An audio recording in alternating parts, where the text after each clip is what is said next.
Welcome to You Decide. I'm your host, Errol Lewis. We are quickly approaching the June 24th Democratic primary for mayor of New York City, and the pace is picking up. The polls have consistently shown one candidate, Andrew Cuomo, with a clear lead, usually getting a little bit more than a third of the vote, but he's still supported by less than a majority of voters.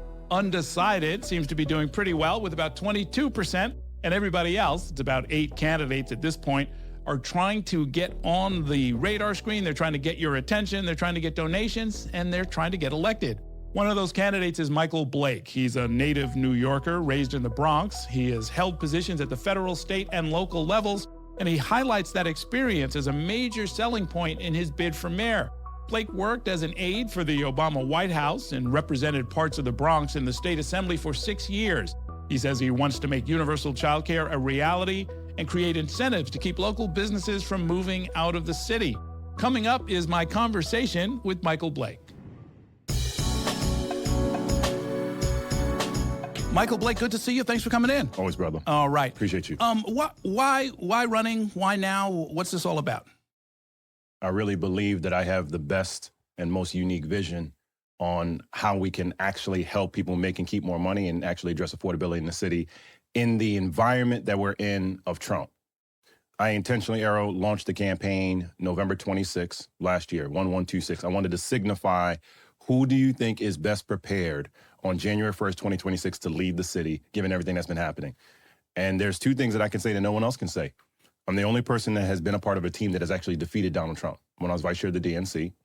And I'm the only person who has White House, State House, and local experience. And so to the question of why am I running and why now? Because you need a mayor who's a manager with empathy that can actually lead the city, given what is happening in D.C. The bio says that you are the founder and CEO of Kairos Democracy Project. Tell us what that is. Kairos is the other definition of time. It means opportunities to create moments.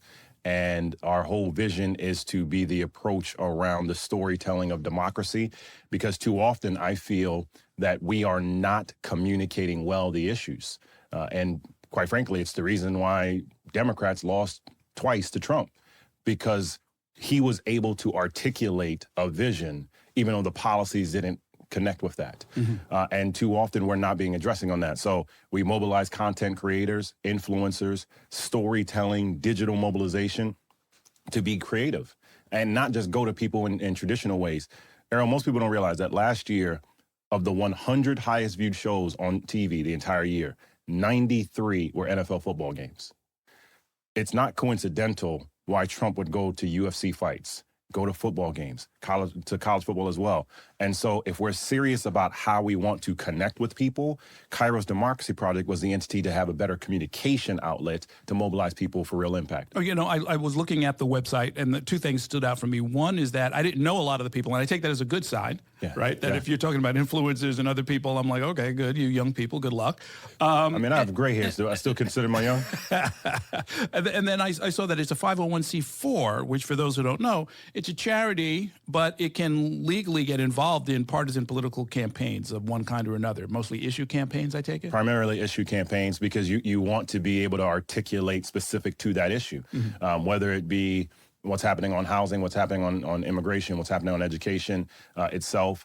We did have involvement at the end of the 2024 cycle because we wanted to get more people from New York to go do organizing in Pennsylvania. But yes, you have to find more ways to mobilize people, because the reality is if they see Democrat or Republican, people will withdraw. We want to have entities like the Kairos Democracy Project to pull people in, especially, Errol, around gaming. That's a heavy focus of what's happening right now. Trump and his team were utilizing chats exceptionally well to feed Republican messaging.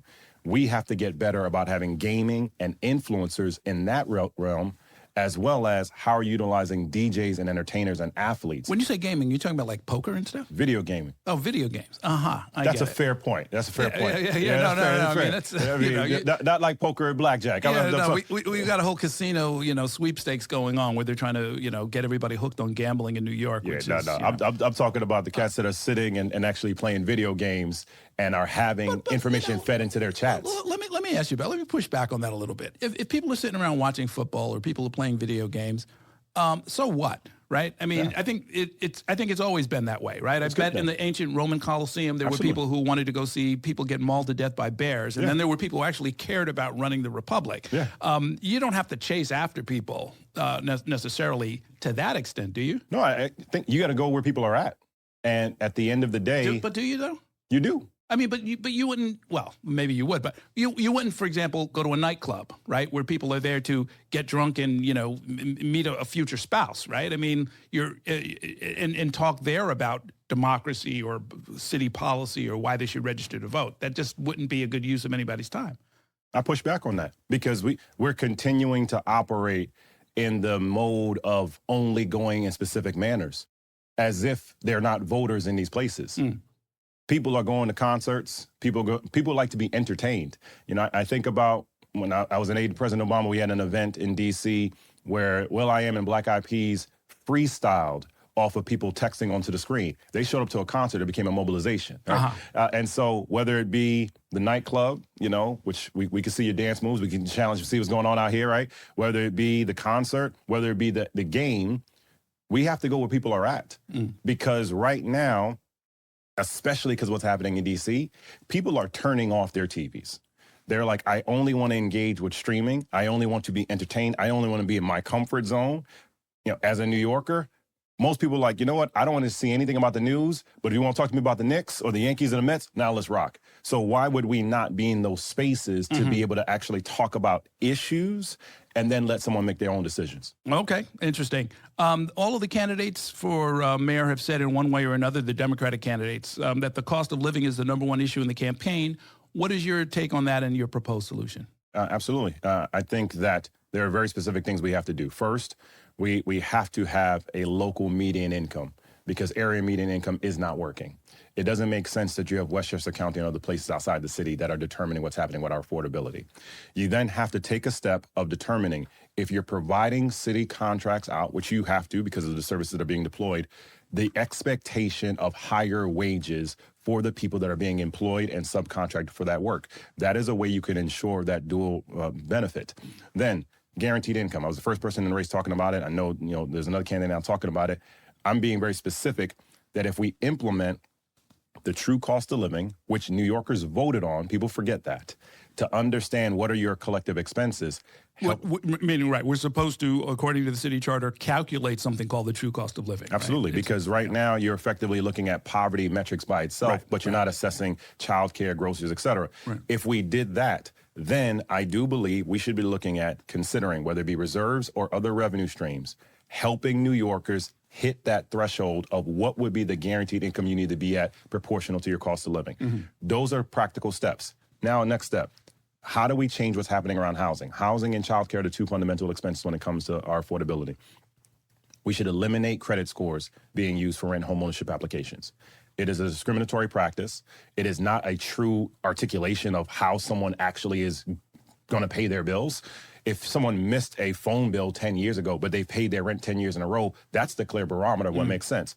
We also, Errol, have to increase and expand income thresholds for housing applications because you effectively have to be rich or poor enough to get access to many homes in New York. You are effectively penalizing people to do better and well in New York City because if they make too much, then they come off these subsidies, which is wrong and not acceptable. Lastly, childcare. There has to be an approach around universal childcare, which again, we can pay for these elements. So to your question, that is how I would actually be intentional around how we do this. Then the question is, which I have not heard anyone else articulating as directly as I am, how do you pay for this? It's nice to have great ideas, but how do you pay for this? First, you have $2 billion of unclaimed fines and fees in New York City, primarily from parking tickets. Let's pursue that. Second, we need to have a vacant apartment tax, which if you do that for someone that is not utilizing New York as a primary residence, that can generate $400 million by itself. Third, we have to be much more intentional of how are we better managing what's happening within the city budget. In particular, NYPD has $1.4 billion in overtime that clearly was not connected to public safety. And then fourth and finally, I do think we have to take the serious step that when, not if, Trump and Elon and others cut funds to New York, how do you work with employers to withhold sending those taxes back to D.C.? Those are steps that can be taken to make sure you're able to pay for these kinds of programs. Okay, that's a lot. That's a mouthful there. I want to ask you about a couple of points within that, though. I guess starting with the last point, you're recommending that that businesses withhold taxes from the federal government as a response, to overreach by the administration? Absolutely, Is that the idea? absolutely. Because if we look, it doesn't sound quite legal. It absolutely is legal, because at the end of the day, if we're in a scenario where you are having funds cut off for unconstitutional purposes, right? Because that is where we're at right now. We're in a scenario where Trump and their team are saying, you will take this action, recognizing there's no legal standing for that. Why would you force someone to then respond back at retaliation for a negative damage? It doesn't make sense to us. And when we think about with the consideration, why are we all in this scenario of actually running for mayor? Because we have a mayor who was pursuing unconstitutional actions by listening to Donald Trump. And so when we think about those steps, we don't want to have to go down that road, but we do have to be intentional of how are we funding these programs? And I think that has to be one of the elements on the table. But starting first, we do know there are things that we can do, and I can do, Michael Blake as mayor, regardless what's happening in D.C., because we have to presume those cuts are coming to address this. One thing that I imagine would happen, if you try and chase down all of these fees and fines, you're going to find a lot of people who are either bankrupt or missing or just flat broke and are never going to give you that, whatever it is, couple of $1 billion. Well, we've seen it's been the opposite when you do it with humanity. There's an entity called Promise Pay that has been doing this work with cities across the country. A lot of times it has been the fear of retaliation of the individual who has not paid that ticket. And in particular when it comes to parking, right? If you haven't paid a parking ticket, more times than not, it's likely that it's not that you don't have it. You might have forgotten about it, might have moved on from it, and you may be afraid that, okay, someone's gonna come for me. But if you have the conversation, hey, just reaching out, we're holding everybody accountable, like as we would all the time, right? And equally, if there's a scenario because of the cost of living that people are going through, and you need a timetable for payment, let's work that all through. Again, we're seeing other cities do this. It's not that we cannot do it. And if we're not pursuing that, then we're talking about leaving money on the table that we need. Okay, no, that sounds interesting. When you talk about unnecessary overtime and maybe repurposing some of that money, that sounds perilously close to defunding the NYPD, which is, as a slogan, has been politically very effective against Democrats. Yeah, no, so not at all. Let's be clear. There's a big difference in which when something happens, more times than not, if there's an emergency, your first call, if it was to me, be to my wife, and then probably to mama, right? Next call is probably 911 if something's jumping off, right? So I tell people, be intentional of the purpose of the words. I am not of the mindset that you're eliminating the police department, full stop. That's just nonsensical, that's not realistic. The framing of defund the police, which it's been fascinating because Andrew Cuomo is now saying those are the 3 dumbest words, but he was the same one before saying that we need to do this, right? Was about how are you repurposing how some of the funds are happening within NYPD. Whether it be Strategic Resource Group, which is an entity that's pretty much only used when there's significant unrest or perceived unrest. We shouldn't be having NYPD going onto college campuses in the ways they have been. But very specifically to the question, when you have $1.4 billion of spent in overtime, in large part because of having a reduced police force, but people saying they're walking away because they want to see changes happening with criminal justice, and or, again, let's call it what it is. There was a sex scandal for promotions that was happening that led to that $1.4 billion. That had nothing to do about public safety, right? That was incompetence, inefficiency, and mismanagement. And so if I were to say to any manager, did you have a good reason why $1.4 billion was spent in overtime and there was not a improvement in your metrics, you would tell that manager, you need to fix this, right? And so from any standpoint, we're saying very clearly, we have to be serious about what's happening throughout the budget, but at the same time, I do believe there are tactical things we can do to improve our public safety. For example, we should not have officers be the first responders when it comes to mental health concerns. Mental health professionals, overdose prevention centers, opioid settlement funds, utilize those steps, involuntary confinement for the person that's in need. Finding more ways that you have an officer that's doing foot patrol with body cameras on. You take those kinds of steps and then have changes in Albany from discovery, speedy trial, et cetera, so that repeat offenders in highly concentrated neighborhoods are being held accountable. You take those steps, you're going to make it more likely that more officers will come back onto the force, and then you're not spending that money in overtime as we're currently doing. And then I guess finally, let me ask you about within your affordability framework. When it comes to housing, you may even have sat through these kinds of meetings. What you're talking about is extending some of the subsidies that go into housing, if you're going to build any kind of affordable housing in New York, to middle class New Yorkers, to working New Yorkers. So you can easily get up into the range where people are making $80,000, $90,000, $120,000 in a household, and they still need help. I understand that. You understand that. Try selling that at a meeting where people are saying only the poorest of the poor should get all of the housing. Why are you trying to subsidize the rich and gentrify this neighborhood? And because we have allowed, and this actually goes back to the early point about Kairos Democracy Project, right? We have allowed messaging to confuse us from the facts. Poor is something that someone feels that's not connected to a number, right? Poverty is that metric. And what is happening right now is that you have individuals that are effectively just poor enough, being seen as low income, getting all the access. But we think about it. I was the chair of the Mitchell-Lama subcommittee that was focused on working class, middle class housing. Mm-hmm. Why would we have a scenario where someone has to work 2, sometimes 3 jobs to hopefully be able to get access to a home? It's wrong. And a lot of this is because of bad policy. And so when we think through how do we help everyone to win, I have said in our Welcome Home plan, when you go to blakefornyc.com, go to Welcome Home, you see our affordable housing plan. We've had a metric of 600,000 being the units that we believe we have to get to that would help us get back to the number, especially of New Yorkers, and particularly Black New Yorkers and other New Yorkers who moved to the South, who felt it was simply not affordable to be here. You have to build more housing. Anyone saying otherwise is not being realistic. But you have to ensure that you're building to the middle and working class, which goes back to implementing the true cost of living. Mm-hmm. Because if we're continuing to be in a scenario where you're only subsidizing low income for whatever that means term for that area, you're effectively blocking out the majority that is actually there. And so that's what's going to lead to gentrification and displacement, mm-hmm. because mm-hmm. you're in a scenario where the people who want to stay in these neighborhoods can't, because the policy and the thresholds are not making sense. And so that's why I say not only do you have to build more, you also have to ensure that the incentives being provided to these developers and landlords, if they are not hitting these metrics, they should have the incentives taken away. I made a mini campaign some years ago through my column suggesting that people call it workforce housing. Stop calling it low-income housing, call it workforce. It would change the game and has change a different feel, absolutely, and sort of gets closer to what it is we want as the ultimate outcome. Totally. Let me ask you about some things. I noticed this, I'm watching some of the campaign stuff. When did you get married? I'm like, when did Michael Blake get married? Last year, 2024, yeah. August 3rd. A brilliant, amazing Black woman, Brooke, who is fantastic, half Jamaican, half Honduran. I became a bonus dad at the same time. I'm smiling as I'm saying this right now. I became a bonus dad at the same time. So we have a 16-year-old who plays volleyball, 13-year-old who plays basketball. I've become that girl dad that is always wondering what's going on. It's amazing when I get excited talking about it. So Brooke played tennis. She was Michigan State. I'm a Northwestern guy, so we have Big Ten battles all the time. Amalia does volleyball.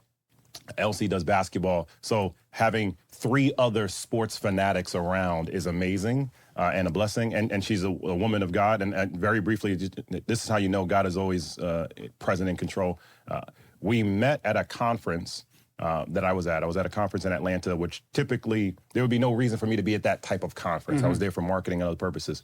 And she was about to speak. And I see a pastor walk up who I've preached for before, Reverend Dr. Gerald Durley, who was a titan in the civil rights movement. And I'm talking, and I said, Durley, why are you at a law conference? And he said, because my niece is about to speak. I was like, who's your niece? And I turned, and then she walks over. She's like, well, how do y'all know each other? He's like, oh, Michael has preached for me. I was in right there. Bro code. I see you. In fact, actually, that was the related question. When did you become a minister? So I've been a minister. Fortunately, I've become a reverend now. So I was a minister since 1995. So I am the epitome of a Jamaican, right? Because the tree jobs. So my mom always teased me, Michael Alexander Blake. My mama always said I was going to be a preacher, a journalist, or a politician. I became all 3, actually, right? So in 1995, I became a certified lay speaker in the United Methodist Church. Mm-hmm. Shout out to Calvary United Methodist Church in the Bronx. But then when I moved to Michigan and D.C. for Obama time, because I was with President started with him in '06 and '07. Then after, the AME church is what pulled me in. So I became an exhorter in the AME church. I was at Trinity AME in Michigan and the Al Chapel AME in DC. And then when I came back home full time, the Union Grove Missionary Baptist Church, Reverend Frederick Crawford, who's been a blessing, pulled me in and was like, okay, so you're doing all this other place. What are we doing here, right? And I had been, I had been running from it for a while because I was reluctant only because I thought people would treat me differently by hearing Rev, right? It was not that I didn't feel it. I mean, I preached all the time. I love you see me, but this is who I've been, and that's my spirit. I'm born on Christmas Day. Like, it literally is like what are we doing, right? And then you get to the point where I was not going to fight the calling that God had for me. At one, two, I also wondered, would people see you differently as a public servant? And then I had to remind myself. Well, hopefully they would, right? I mean, they look at you differently with a higher threshold. And we have a track record, right? You had, obviously Congressman Flake in Queens. Obviously, I mean, Adam Clayton Powell being the epitome in Harlem. Senator Warnock, who, even though he's in Atlanta, folks forget, he was a preacher in New York itself. He was a youth minister at Abyssinia. When I got baptized there, when he was there, right? There, so I was like, you know what? This is a way to epitomize what we're taught about in Matthew 25, serve the least of these. So it has been a blessing on top of all that is happening to have both happen in my life. Okay, so you got your ticket punch. You're ordained and everything. That's right. That's true. All right. And I passed my ordination exam last year on the day of what would have been my daddy's 90th birthday. How about that? That was nothing but God. Okay. So now, is your plan to become and remain affiliated with the church, regardless of the outcome of this election? Absolutely. Union Grove Missionary Baptist Church is our foundation. That's our rock. I do think the fact that people have seen me across the city, it is the reason why we have the second most clergy endorsements of anyone in the race. Sometimes it has been fascinating to me. The conversation of the campaign has effectively been about just two candidates, and people are not seeing how others are building organization. I would say in a race like this, especially when you want to mobilize Black and brown folk, having places of worship is a foundation that is something I'm very confident about because that is a network that is repeatedly telling people, this is our guy. Every single week, this is our guy. This is our guy. That's not going to pop in a poll. That's not going to pop in a news story every single time. But no, you're totally right about that. I mean, there are a lot of journalists who, they'll just kind of record the fact that candidate X visited a church or a number of churches. And it's kind of like, well, it looks a little different if you're actually sitting in the church, right? I mean, because lots of people will come and visit. All are welcome. That's kind of the basic, that's the whole point.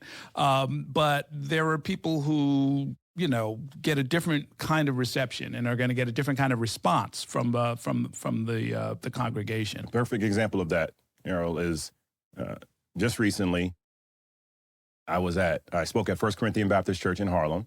I've known Pastor Mike for years, right? And then because I'm also AME licensed, later that day, the New York Annual Conference had an AME conference happen at Greater Allen.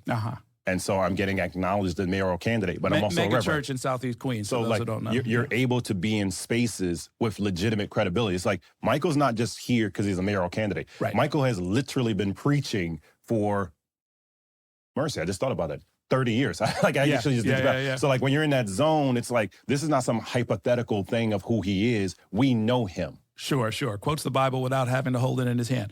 Tell me where you grew up and how did your parents end up there? Crescent and Burnside. I'm a Bronx boy through and through. Looking down because I'm internalizing my dad's recent birthday just passed because of the date, so internalizing all that there. My family's from Jamaica. I was one of two that was born here. My mom, who is the epitome of the matriarch, everything about the immigrant experience, right? Mama grew up in Alexandria, Jamaica, St. Anne's Bay. Daddy grew up in Papine, in St. Andrew near Kingston. Mama was homeless in Jamaica. So when her mom, my maternal grandma, passed away, Mama was 3. And the family didn't take her in. My mom slept on church pews in Jamaica, right? My mom was a teen mom and came to the States, raised 4 boys, tells us often the story of how she had to pass a sewing exam to make sure she was able to get her citizenship. My mom, this is probably one of the reasons why my mom and Brooke love each other so much, because my mom, she raised 4 boys. So my mom's a sports fanatic like us, right? And she would talk about how when she came here that first day, there was this guy named Pops. That was just his nickname. And it was just watching baseball. Like she immediately, which obviously because of Jamaica, we have cricket. So there's that connection there, right? And that's Mama. Daddy, God rest his soul, he passed in 2013. He was a janitor at St. Barnabas Hospital in the Bronx, an 1199 SEIU man. Shout out to all my labor families out here. Mama worked at a manufacturing plant in Jersey. She took 2 buses to get to work every day. And going back to the earlier part of the conversation, they actually met at a party. They actually met at a party, right? There you go. And stayed active and engaged at my church. Calvin and I met this church. My dad became the first Black person that a stained glass window was named in his honor. So my daddy drove the church van. My mama led the youth group. My godparents led communion. And I was the president of the youth. Like, it was like literally we were everything there.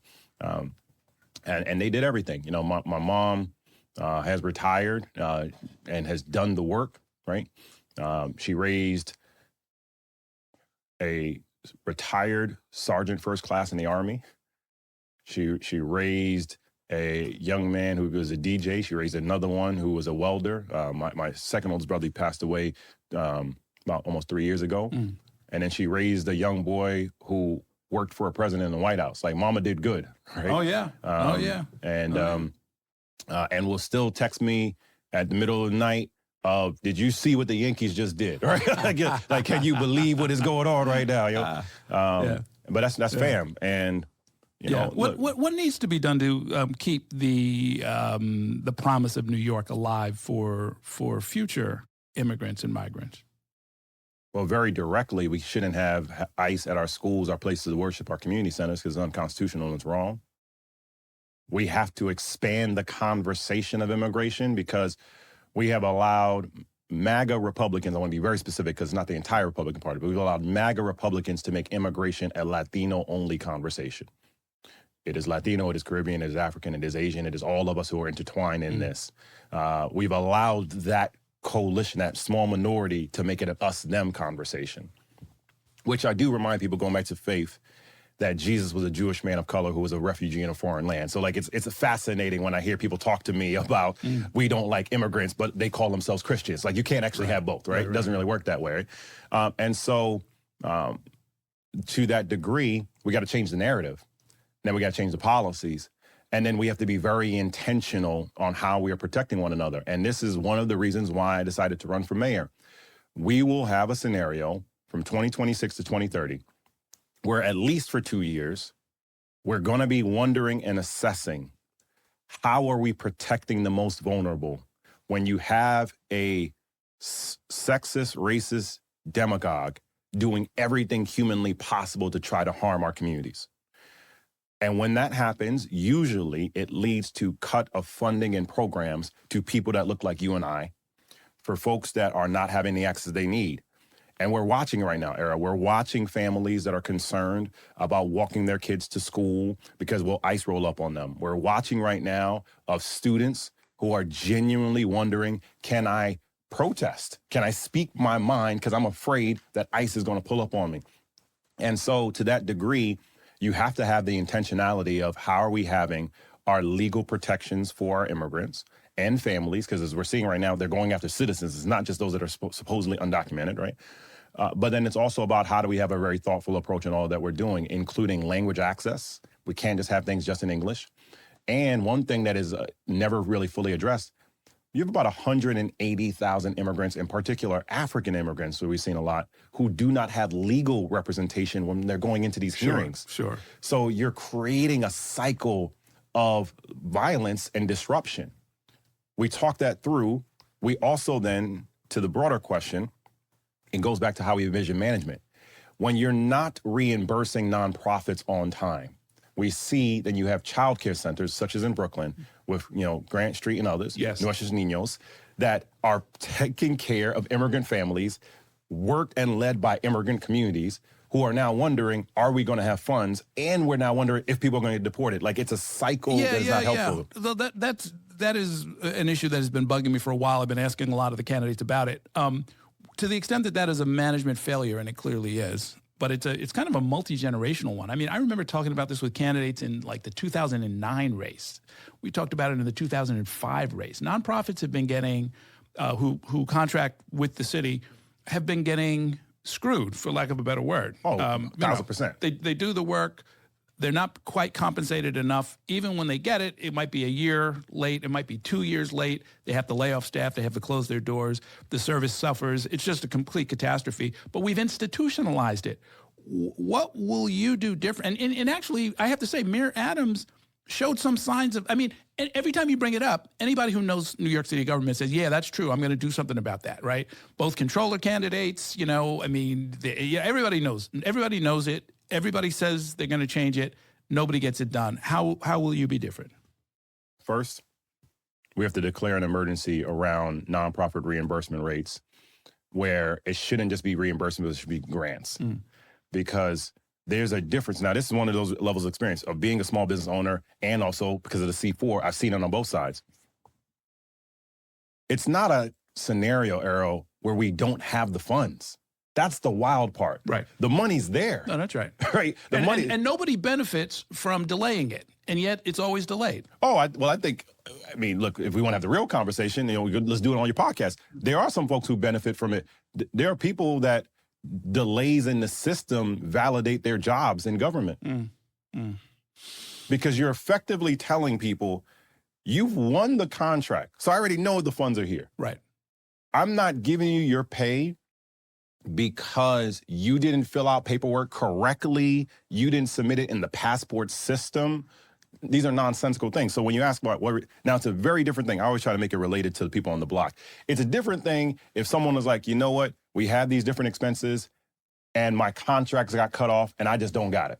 Right. That's a totally different conversation. Right. I need more time before we could pay this. You're talking about a government of $114 billion that has the money. So that's not the issue there. So specifically, what can you do? First, I have said within the first 100 days that I would declare an emergency around the true cost of living and affordability, and included within that, unless there is a legal justification otherwise, contracts that are outstanding to the nonprofits who have done the work already would be paid within that 100 days. Okay, good. And I have repeatedly asked this of others in the race, including the current and former comptroller, including the current speaker. You all literally have the power to move this. Clear up the backlog. Like, I got it. There's not a good reason there. And to your earlier question, if you do that, you substantially address the cost of living crisis, because you have families who are literally waiting months, if not years, for payments where they know the money's already there. Right. When you talk about the true cost of living and making sure that people have sort of a basic wage or basic income, should City Hall be involved in redistribution to that extent? Absolutely. And I want to give a shout out to Jennifer Jones-Austin for her leadership on focusing on the true cost of living, which again, remind New Yorkers, we voted for this. This passed. Well, no. It's one thing to promulgate the standard, right? I mean, it'll be a different measure. Okay, fine. So then what do we do with that measure? And it sounded, I mean, correct me if I'm wrong, it sounded like what you were saying earlier is you would basically write checks out of the Treasury to families to bring them up to that level. We need to. And we know there's legal precedence to do this. We're seeing other places examine it. There's a reason why you have a mayor's for guaranteed income across the city, which again is different from universal basic income. I want to be very clear about the distinction, because I am not saying that you're just giving a blanket check to everybody, right? I get it. We're very, which politically would actually be easier than what you're talking about. Absolutely. I'm actually saying let's be very targeted on how we approach this. And so we see this in Stockton, California. We're seeing this in St. Louis, what they did with baby bonds. We're seeing it. The state of Connecticut is going through a similar model as well for baby bonds, where we're demonstrating how you can actually get funds out. Equally, Errol, we've taken off the table that we can't do this, because during COVID, checks went out to people. Sure. So it's not a scenario of we can't figure this out. And it's not a scenario where we're like, well, we've bankrupted the system. Those two things didn't happen. So now it is a scenario where we're just not doing this. Right. Then people will say, and again, I do think elections about choice and contrast. Michael Blake, this sounds like this would be expensive. Well, here's the reality. You have $3.1 billion in reserves, not talking about pensions, right?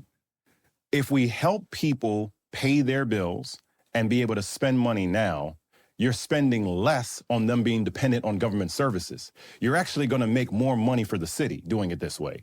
And if I reduce the likelihood of people becoming homeless, where we think about 1 out of 8 kids being homeless in New York City schools, we will actually then improve our financial conditions. There is a common sense approach around this. It takes the will to be saying we're going to actually implement this, because, tying this together, I think folks are allowing the fear of equity because they internalize that they think a voter will say that means you're just going to be helping a bunch of poor and black and brown people, as opposed to equity, the economic condition. My job as mayor is to help you. It's the reason why I was elected 3 times in the assembly. It's the reason why I was elected a vice chair of DNC, because we talk about economic conditions. And the reason why Donald Trump won twice and Joe Biden won once is they focus on the economic agenda. Okay.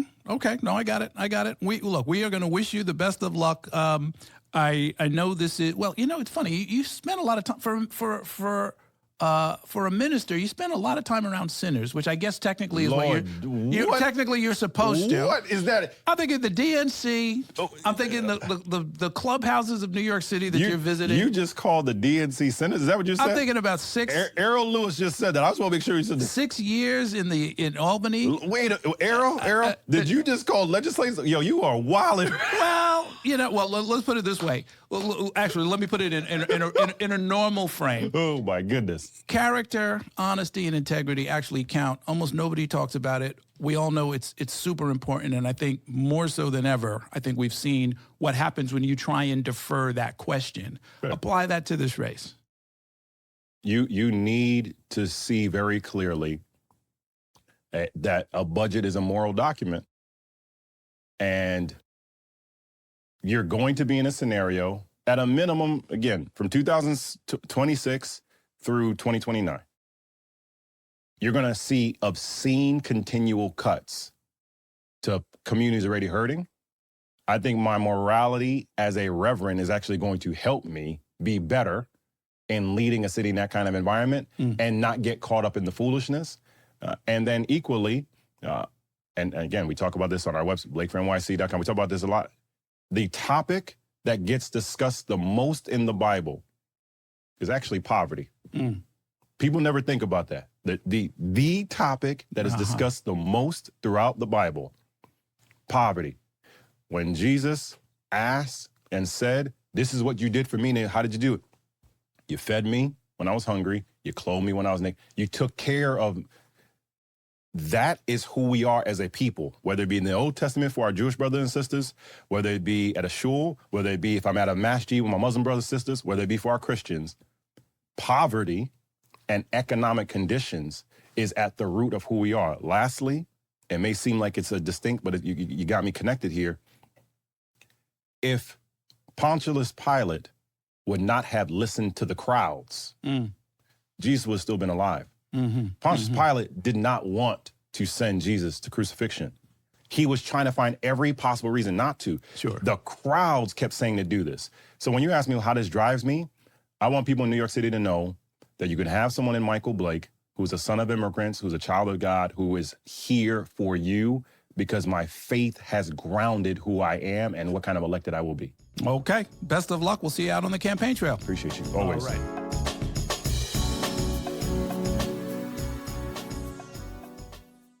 If you want to keep up with what's happening in New York politics and hear more conversations with the people shaping the future of New York and beyond, subscribe to our channel. And let Spectrum News be your resource for balanced, in-depth political coverage, elections, and issues that matter to you.